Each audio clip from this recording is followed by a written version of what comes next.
Bravo,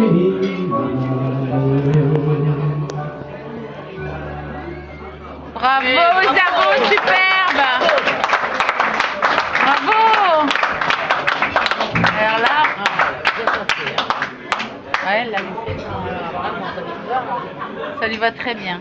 Très très bien. Une petite sonnette. Ah, j'adore. Une sonnette que n'aurait pas renié ce chaviteux. Bien qu'il possède une femme charmante, l'ami Durand est un coureur.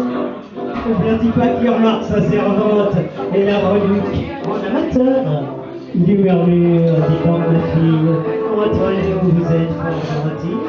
Votre personne, crayon d'un chien, au naturel, doit être bien. Ah, monsieur, répond la piponne, ce que vous dites n'a rien qui m'étonne, car fidèle d'un air étourdi, tous les amis de monsieur l'ont déjà dit. Durand de plus en plus s'emballe, à la petite bonne il fait la cour, et pour décrocher la timbale lui promet toute une vie d'amour. Voyons, t'es pas dégoûté, entre nous tu rêves flatté, laisse donc ta porte ouverte cette nuit, dans ta chambre je monterai sans vol.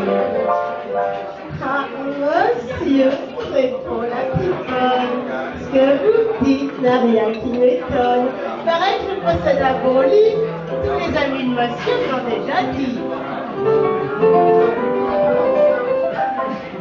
Au rendez-vous, elle fut fidèle, mais comme elle hésitait un peu, Durand son ballon de plus belle avait la tête à faire en feu, voyant qu'elle retirait sa chemise, en devenant rouge comme une cerise, il s'écria tout folichon, j'ai jamais vu si beau nichon.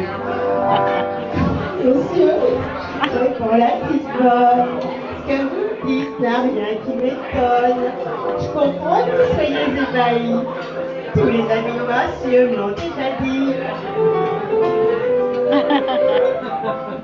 Comme Durand a de la galette, mais qu'il n'est pas vilain garçon, elle fut pas longtemps la coquette et céda sans le faire de façon. Ici ton bon pour la censure, puis Durand s'écrie, je t'assure, tu exquises, c'est merveilleux, et que ma femme tu t'y prends bien mieux. Ah, monsieur, répond la petite bonne, ce que vous dites n'a rien qui m'étonne. Je lui prends mieux que Madame Cardi. Tous les amis de monsieur m'ont déjà dit.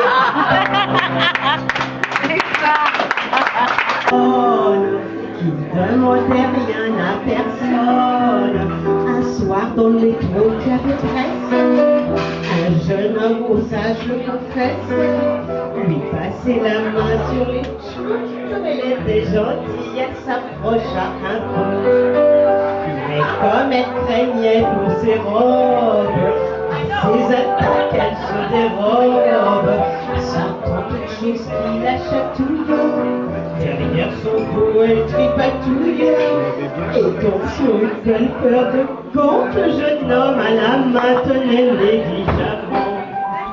En sentant les noix de la demoiselle, il s'approcha un petit peu d'elle, et comme on chacote tout de suite, s'éveille le démon qui l'habite. Le jeune homme lui sortit sa carte et lui dit, je m'appelle Jules et j'habite rue des Cartes. Le métro continue son voyage. Est-ce que ce jeune homme n'est pas sage? Je sens quelque chose de pointu qui d'un air fermé convaincu cherche à pénétrer dans mon cœur. Ah, qu'il est tout aimé, quel frisson de bonheur.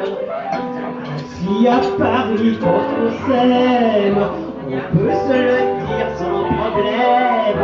N'ayez pas peur du ridicule, peu importe le véhicule. Dites-lui simplement, je t'en prie, viens donc à la maison manger des spaghettis.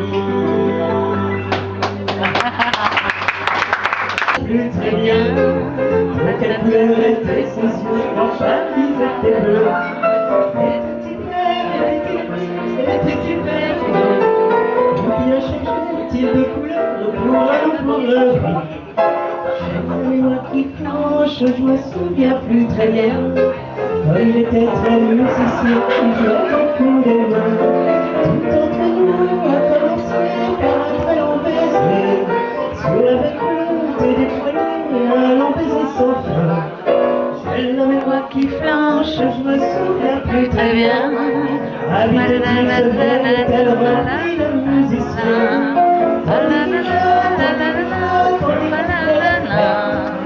C'est cette chose, c'est clarinette qui me fait la tête. J'ai la mémoire qui flanche, je me souviens plus très bien.